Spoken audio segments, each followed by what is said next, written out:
When you get on a treadmill at the gym and you decide you want to burn more calories, your only options are really just to run faster or run longer. Right. Yeah. There's no cheat code. Yeah. You put in the sweat, you get the result. And that perfectly linear relationship makes a lot of sense for cardio, but, well, it is a uniquely terrible way to design a livelihood, yet, it's exactly the default mode most of us operate in. Yeah, I was listening to the Scale Up Stories source material for today's deep dive recently, specifically episode 49, Build Once, Earn Forever.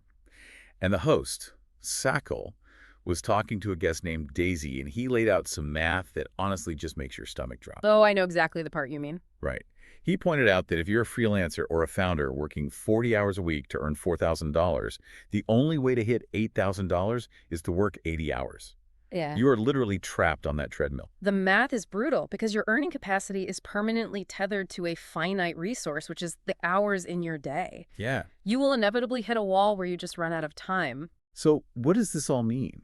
Are we essentially saying that the traditional service-based business model, the one most people strive for, is actually a trap that actively prevents wealth creation? If we connect this to the bigger picture, it absolutely is. We have to analyze the psychology of building versus selling here. Okay, unpack that a bit. So if you're listening to this and you're exhausted at the end of every week because your income is chained to your calendar, this shift from selling your labor to building an asset is really your only way out. You must completely sever the link between the hours you work and the dollars you earn. Okay, so let's figure out how to actually sever that link.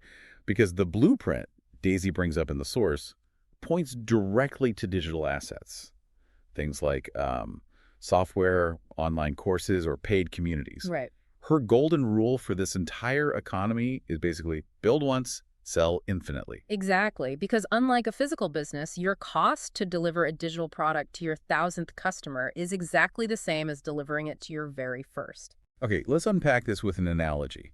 It's like an artist, right, who paints a masterpiece once and sells infinite digital prints of it online rather than painting a brand new canvas for every single buyer. Yes, that's exactly it. And the fascinating economics here, what we'd call zero marginal cost mean wealth, is generated precisely because the cost of serving the very next customer drops to practically zero. Wow, yeah. There is no manufacturing, no shipping, and crucially, no additional hours of your life required to fulfill the order.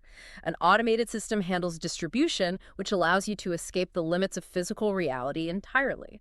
But, that theory sounds incredible, but the reality of executing it is usually where founders get stuck. Mm-hmm. Daisy isn't just dealing in theory, though, is she? No, not at all. She's taken multiple digital products from 0 to 6 figures in revenue, and she claims people can do this without getting bogged down for months or years. Which is crazy to think about. How does a founder actually execute this transition without getting stuck in the mud? She avoids the timeline trap through a very specific sequence of execution.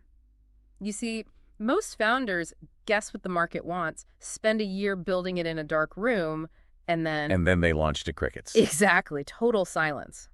But Daisy eliminates that risk completely by validating demand before she ever starts building. Wait, how does she actually do that without a finished product to show them? By pre-selling the concept, she takes the core idea to her existing audience and asks them to pay for it up front, usually at a discount. Oh, wow. Yeah, and if they don't open their wallets for the pre-sale, she doesn't write a single line of code or record a single video.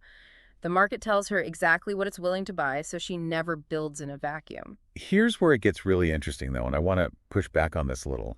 Let's say they do buy it, and now you're on the hook to deliver. If you try to build a software tool or a comprehensive course in just a matter of weeks, isn't it going to be garbage? I just can't imagine anyone paying premium prices for something you slap together over a few weekends. Well, the goal isn't to slap together garbage, of course. The goal is to build a minimal, highly functional version that solves the core problem. Right. Because if you spend 2 years perfecting a product in secret, you're almost certainly building features nobody actually wants.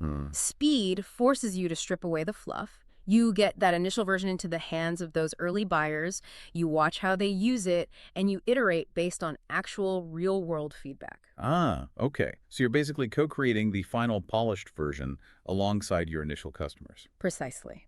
And because the cost of distributing software is zero, your only real initial sunk cost is the time you spent building that prototype. Keeping that time investment incredibly tight is how you protect your downside. That makes a lot of sense. Yeah, and once the core product is validated and selling, she shifts her focus to pricing for maximum profitability. Which I imagine is really tricky when the product technically costs you nothing to reproduce. How do you price something with zero marginal cost? Well, she doesn't price based on what it cost her to make. She prices based on the magnitude of the problem it solves for the buyer. Oh, right. So if your $200 software saves a small business owner 10 hours a week, the return on investment for them is massive. That's how she scales to six figures, by aligning the price with the value of the transformation, not the cost of the raw materials. It really brings this whole concept back to leverage.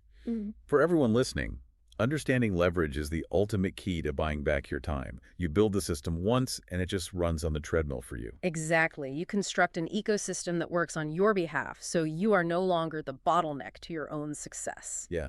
But, that does leave me with one final, slightly unnerving thought for us to chew on. What's that? If digital products cost absolutely nothing to replicate, and anyone can build them quickly without taking years, how will this coming explosion of infinite digital supply eventually alter what consumers are actually willing to pay for? Yeah. Like if everyone figures out how to unplug their treadmill, the gym is going to look very, very different.